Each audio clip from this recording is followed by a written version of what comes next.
저번 주 본문을 기억하십니까? 뭐에 대한 이야기였죠? 사울의 금식에 대한 이야기를 저희가 했었습니다. 왜 사울의 금식이 중요하냐면 흐름이었어요. 왜 하나님께서 사울을 버릴 수밖에 없는가에 대한 답이 되어지기 때문에 그렇습니다. 사실 그의 금식은 상식적으로 말이 되지 않아요. 왜냐하면 한참 전쟁 중에 금식을 한다라는 것은 사실 생각할 수 없는 일이기 때문에 그렇습니다. 그가 금식을 한 것은 승리를 위한 금식이었죠. 사실 과거에 사무엘이 했던 것들을 그대로 지금 사울은 따라했을 뿐입니다. 물론 사무엘은 승리를 위한 금식이 아니었어요. 회개를 위한 금식을 했을 뿐인데 그때 때마침 블레셋이 쳐들어왔을 뿐이었습니다. 반면 사울은 철저히 자신의 승리를 위해서 금식을 했습니다. 그래서 그의 금식은 우리가 아는 그런 생각보다는 정성에 가까워요. 우리가 잘 알고 있는 고행, 자기 절제, 열심, 정성 등을 통해서 어떻게 해요? 신에게 자신의 소원을 지금 빌고 있다라는 것입니다. 우리가 흔한 거죠. give and take예요. 하나님, 내가 이만큼 열심히 했으니까 나에게 이만큼 돌려주십시오라는 겁니다. 자, 왜 이것이 문제냐 하면 이것은 사울이 가진 하나님에 대한 인식이기 때문에 그래요. 내가 하나님을 어떻게 인식하고 있는지를 보여주고 있기 때문에 그렇습니다. 잘 알지만 왜 우리가 어떤 대상인지 정확히 알아야 되냐 하면 그 대상에 따라서 어떻게 해요? 관계가 달라지기 때문에 그렇습니다. 그래서 말씀드렸지만 열심보다 더 중요한 것은 신앙에 있어서는 올바로 아는 것이 더 중요합니다. 올바로 아는 것으로부터 시작이 되어져야 돼요. 근데 열심으로부터 출발해보면 사실 대부분 잘못된 방향으로 갈 가능성이 큽니다.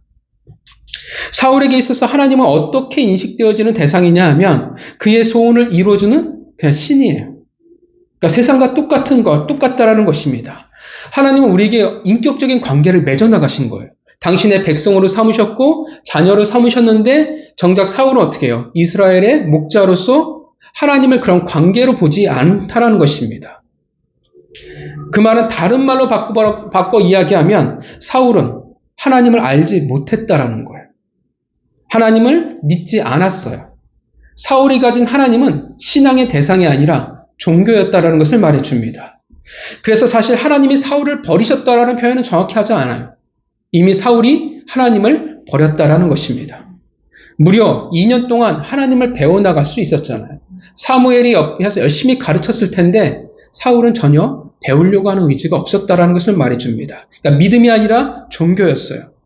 결국 그들은 하나님과 이 세상을 곤란케 만들 뿐이었습니다. 우리는 하나님이 나에게 어떠한 대상인지를 우리는 잊지 않고 살아가야 합니다. 자, 오늘은 부활절입니다. 그래서 그쯤에 대한 이야기를 좀 나누고 싶습니다. 사실 제가 절기설교를 거의 하지는 않는데 부활절에 대한 그쯤에 대한 이야기를 좀 나누고 싶었습니다. 오늘 본문은 이제 진짜 예수 그리스도의 십자가의 마지막 여정에 해당하죠. 즉 골고다 언덕에 향해 올라가는 그 고난의 길을 남겨둔 마지막 이야기가 오늘 본문입니다. 재판이 끝난 후에 빌라도는 바라바를 내어준 후에 26절 예수 그리스도를 채찍질하기 시작합니다. 잘 아시다시피 영화의 제목은 잊어버렸는데 이 채찍질에 아주 리얼하게 보여줬던 장면들이 생각이 납니다. 그러니까 채찍으로 사람을 때린다라는 느낌이 전혀 아니었죠. 살을 뜯어내기 위한 채찍질이었습니다. 채찍 하나에 여러 갈래로 작은 채찍이 나누어져 있고 그 끝에는 어떻게 돼요? 갈고리나 뼈가 달려 있습니다. 목적은 단 하나, 어떻게 돼요? 그 채찍질은 때릴 때 살을 파고들어서 뜯어내기 위한 채찍질이었습니다. 그러니까 엄청나죠? 도대체 정신을 차리라고 때리는 건지 아니면 죽으라고 때리는 건지 구분이 가지 않습니다. 예수님이 이 채찍질을 맞고 나서 예수님의 등짝은 거의 걸레가 되었을 거라 생각합니다. 살들이 아마 너덜너덜했을 것이고 엄청난 피를 흘리신 상태였을 것입니다. 인간으로서는 거의 정신을 놓을 수밖에 없는 상태죠. 근데 예수님의 고난은 이제 여기서 끝나지 않고 시작입니다. 27절에 로마 군사들은 예수님을 끌고 관정 안으로 끌고 들어가서 그곳에서 군대를 불러들입니다. 여기에서 군대란 우리가 보통 알고는 레기온, 즉 로마 군단이라기보다는 원어로 스페이예요. 로마 군단, 즉 레기온을 10등분한 부대입니다. 약 300명에서 600명의 인원이었습니다. 그들을 불러 모아요. 이제 예수를 구경 삼아 유대인의 왕이라 하는 자를 구경 삼고 조롱하기 위해서 그들을 소집합니다. 그리고 수백 명이나 되는 군사들 앞에서 본격적으로 예수님을 괴롭히기 시작합니다. 이제 먼저 어떻게 처음 괴롭히기 시작합니까? 28절에 뭘 하죠? 옷을 벗기고 홍포를 입혀요. 다른 복음서에 보면 자주색이라고 표현되는데 다른 게 아니라 사실 같은 표현입니다. 사실 근데 이미 예수님은 많은 피를 흘리고 있는 상태라서 예수님 본인 자체가 색깔이 검붉은 색깔이라고 우리가 볼 수 있습니다.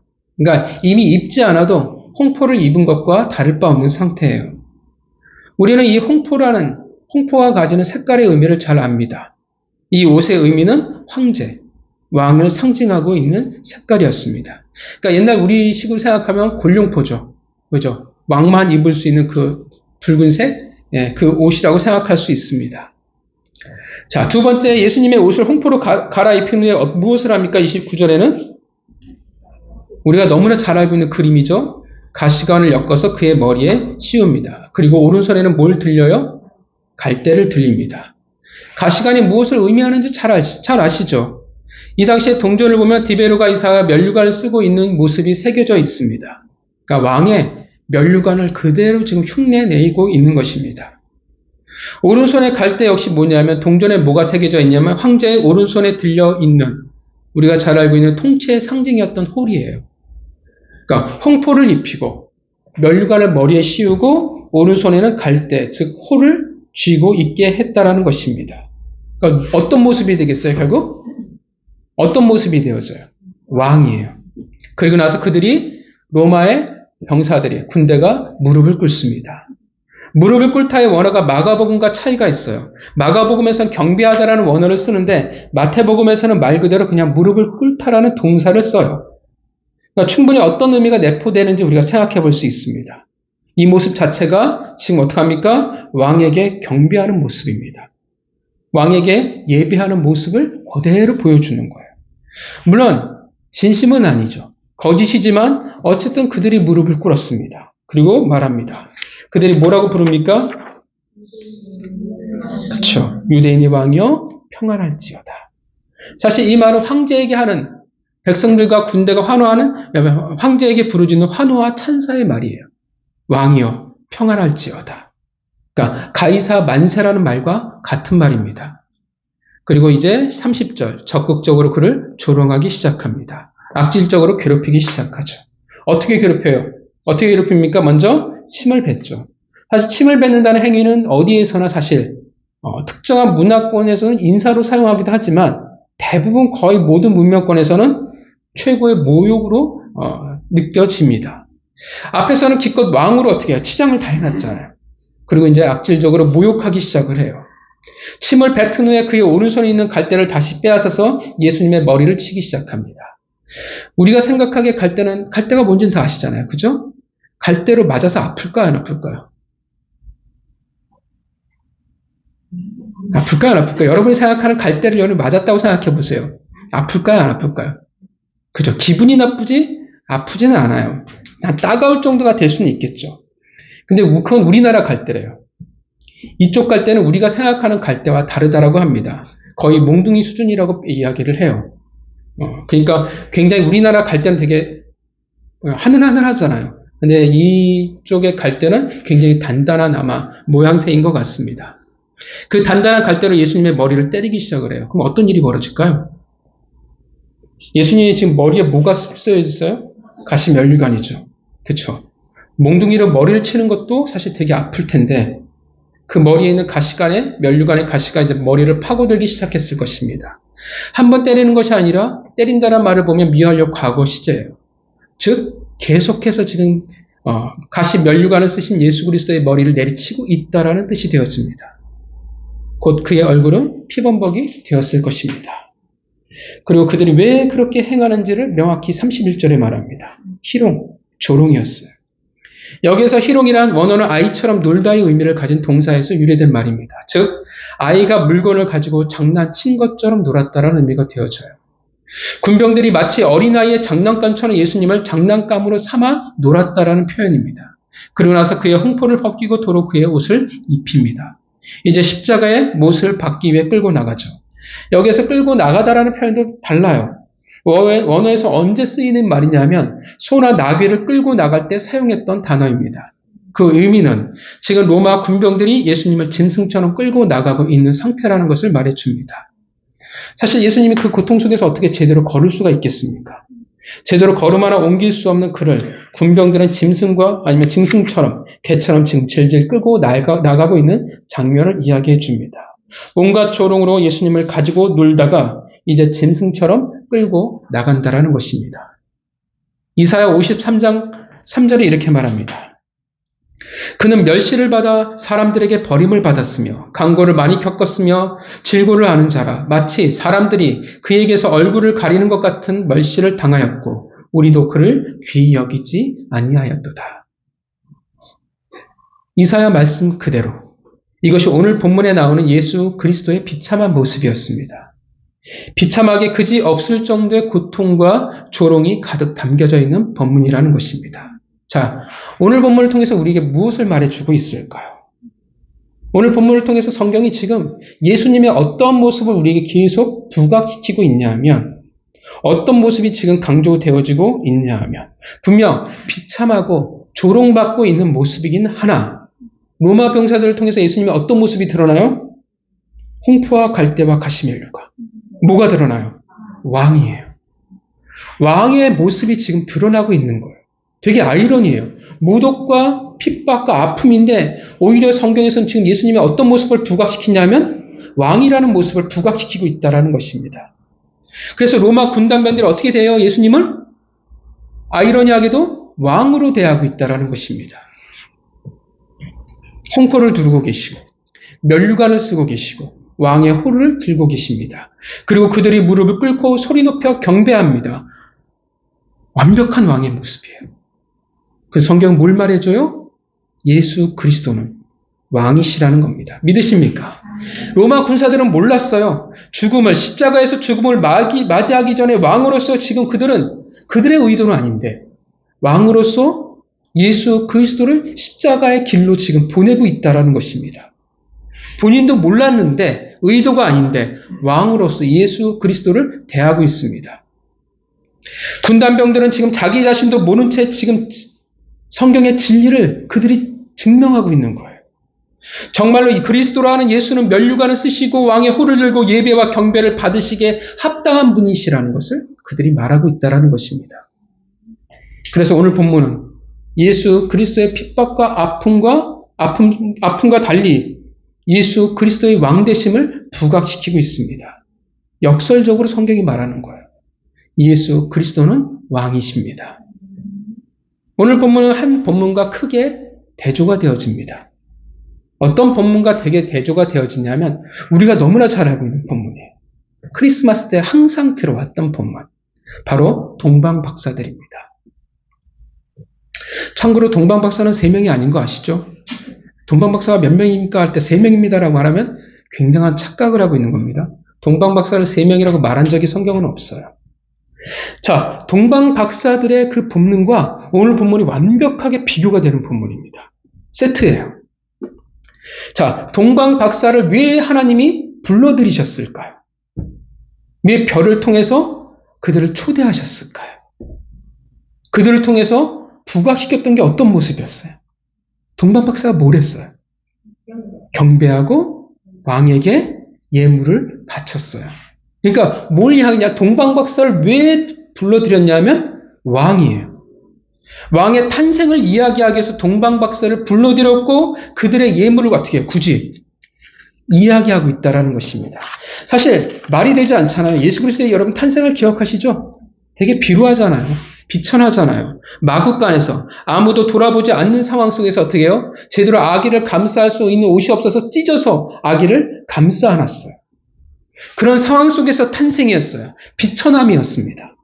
하나님이 별을 통해서 그런데 동방박사를 초대하셨던 이유는 그 처해진 상황과 전혀 다른 전개를 맞이하게 하시기 위해서. 동방박사는 그 하늘에 하나님의 초대, 원래 그런 의도는 아니었지만 어떤 의미가 어떻게 되어졌냐면 그대로 왕을 경배하기 위한 왕의 사절단이 되어버리고 말았습니다. 지금도 그러잖아요.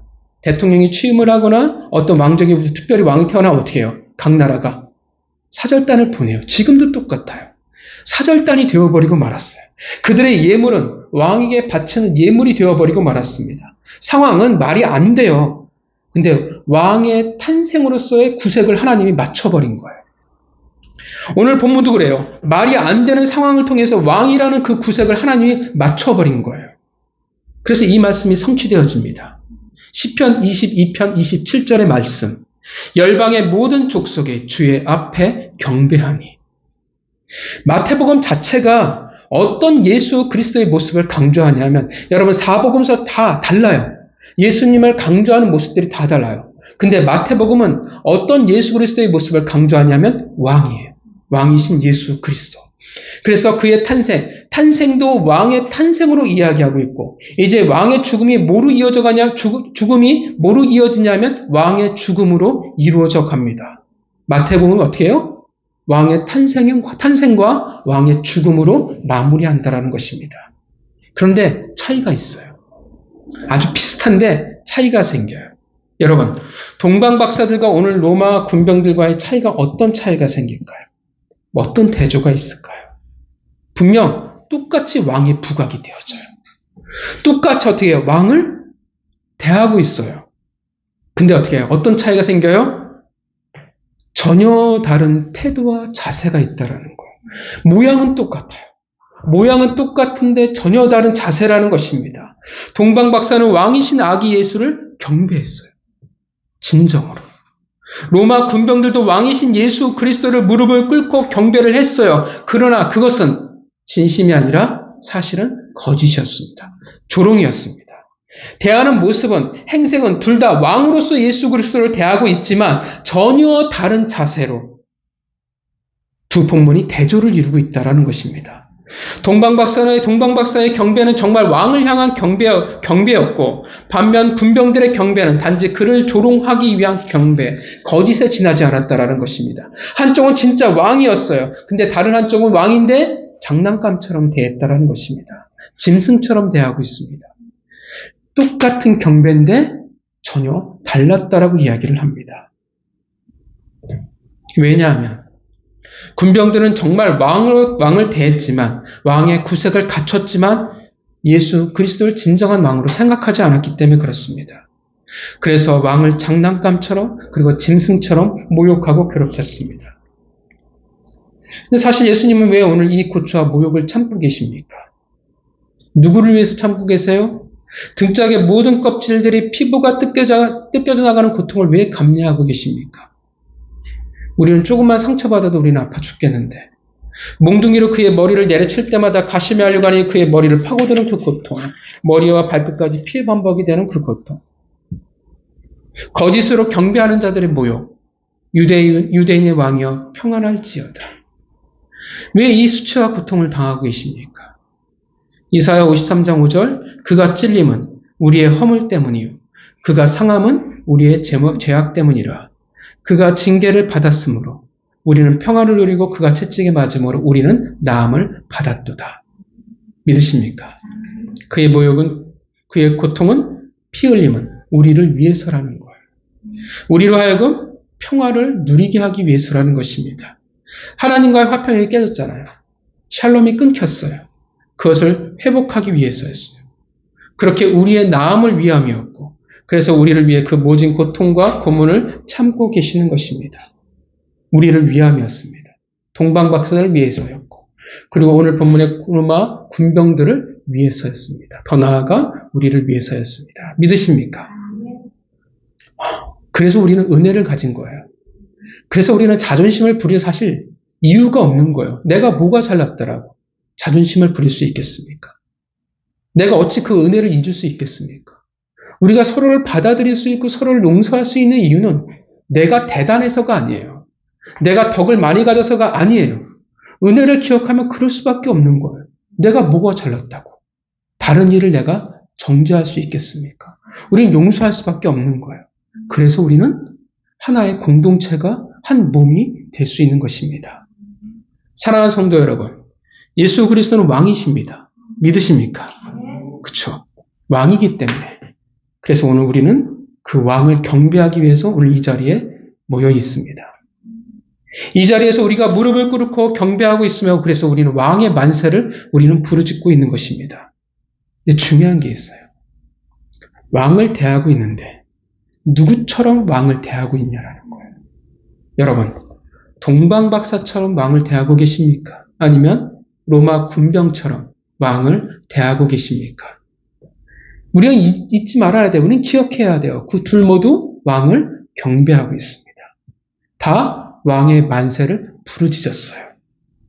그런데 누구처럼 하고 있냐라는 거예요. 내가 왕을 대하고 있는데 진짜 누구의 모습으로 오늘 우리가 이 자리에서 무릎을 꿇고 경배하냐라는 것입니다.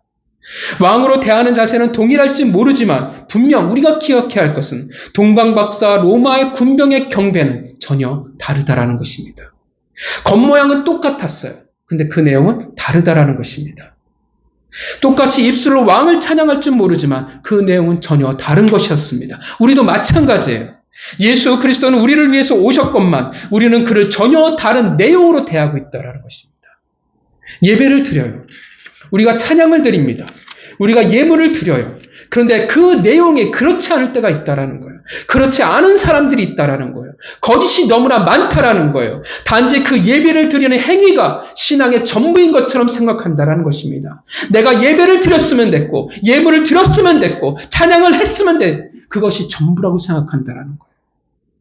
중요한 건 도대체 누구에게 하고 있는데 감히 누구처럼 하고 있냐라는 거예요. 동방박사처럼 아니면 로마 군병처럼.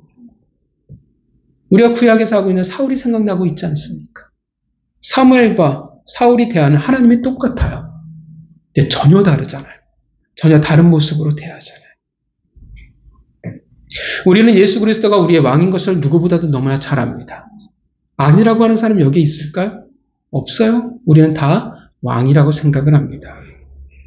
근데 중요한 건 진짜 왕으로서 동방 박사들처럼 경배를 드리냐라는 거예요. 아니면 왕이라고 이야기하지만 로마 군병처럼 이곳에 무릎을 꿇고 있냐라는 것입니다. 슬프게도 오늘 한국교회 현실을 보면 참 마음이 아프잖아요. 그리고 우리의 연약함을 보면 분명히 왕인데 왕의 무게가 있는데 어느덧 어떻게 해요? 내게는 예수 그리스도는 왕의 무게가 없어져 버려요. 그래서 여러분 마태복음 기억하시죠? 왕이 결혼식이 돼서 초대하는데 어떻게 해요? 백성들이 안 오잖아요. 왜냐하면 왕으로서 아는데 왕으로서 대하지 않고 있기 때문에 그래요. 진짜 왕이라면 우리는 마땅히 동방박사처럼 경배를 드려야 합니다. 근데 입으로는 왕이라고 이야기를 해요. 근데 진짜 왕으로 대하고 있지는 않다라는 거예요. 온갖 가식으로 주일에 나와 예수 그리스도를 경배한다 치고 예수에게 왕의 옷을 입혀요. 예수 그리스도에게 왕의 호를 씌워요.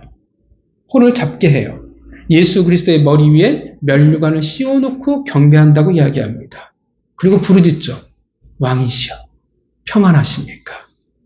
당신은 나의 왕이십니다. 만세라고 외치지만 슬프게도 로마 군병이 되어서 예배할 뿐이라는 것입니다. 그래서 안타깝게 나는 하나님께 예배를 드렸다고 이야기하는데 하나님이 받으시기엔 어떻게 받아요? 조롱으로 받는 거예요. 오히려 예수 그리스도에게 우리는 수치를 안길 뿐이라는 것입니다. 무엇을 통해서 알 수 있을까요? 나의 예배가 건강한지 아닌지. 어떻게 알 수 있을까요?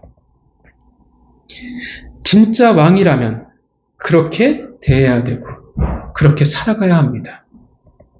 믿으십니까? 내가 진짜 왕이라고 생각하면 어떻게 돼요? 왕의 법 안에 살아가야 돼요. 내가 한국에 살아가는데 미국 법을 따라 살아가요. 정상일까요?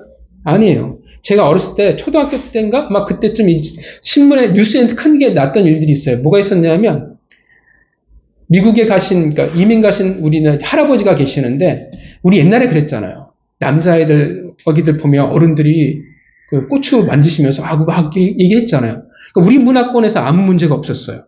근데 미국에서 똑같이 한 거예요. 그래서 어떻게 했냐면 아동 성추행으로 잡혀버린 거예요. 그러니까 우리나라 생각하면 어떻게 해요? 아무 문제가 없어요. 근데 뭘 잘못했냐 하면 미국에 갔는데 한국 법을 따라갔다는 게 문제가 되는 거예요. 내가 지금 어떤 법을 따라 살아가고 있냐가 내 소속을 이야기해 주는 거예요. 법은요, 단지 뭘 어기면 벌금 맞아 이 개념이 아니라 내 소속을 이야기해 주는 거예요. 어떤 법을 따라가느냐가 내가 어디에 속했냐라는 것을 보여준다라는 거예요. 내가 교회에서 예배를 드리는 게 내가 하나님의 백성에 속했다라는 것을 말해주는 게 아니라 정말 하나님의 말씀에 따라 살아가면 그 통치 안에 있으면 진짜 내가 하나님의 백성인 거예요. 근데 우리가 그런 얘기 하잖아요. 말씀은 말씀이고요. 세상은 세상입니다라고 얘기하잖아요. 그럼 내가 어디에 속한 거예요? 나는 사실은 세상에 속한 사람입니다라는 걸 보여준다라는 것입니다. 법은 소속이에요. 말씀을 단지 지키는 건 종교를 말하는 게 아니라 진짜 너희가 어디에 소속되어 있느냐를 우리에게 말해주는 것입니다. 내가 왕이라고 생각하면 어떻게 해요? 왕의 지엄한 명령 안에 살아가야 돼요. 그 법을 두려워할 줄 알아야 돼요. 그러면 그 사람은 왕을 경배하는 사람입니다. 그것이 있어야, 삶이 있어야 진짜 경배라는 거예요. 그런데 문제는 그 삶 속에 세상을 담아놓고 있기 때문에 세상을 주인 삼아 살아가기에 예수 그리스도를 아프게 한다는 것입니다. 로마 군병이 아니라 내가 그 자리에 서서 예수님을 채찍질하기 시작합니다. 영향력 없는 하나님의 백성들, 세상만도 못한 하나님의 백성으로 살아가기에 왕을 잊었기에 이제 하나님의 백성이 오히려 어떻게 되어버려요? 예수님에게 수치와 모욕을 안겨주게 됩니다. 그들의 예배는 오히려 조롱이 되어버렸고 예수 그리스도를 향한 아픔이 되어져 버립니다. 예수님이 말씀하시잖아요. 그렇게 예배하는 자들을 내가 찾는다고 말씀하시잖아요.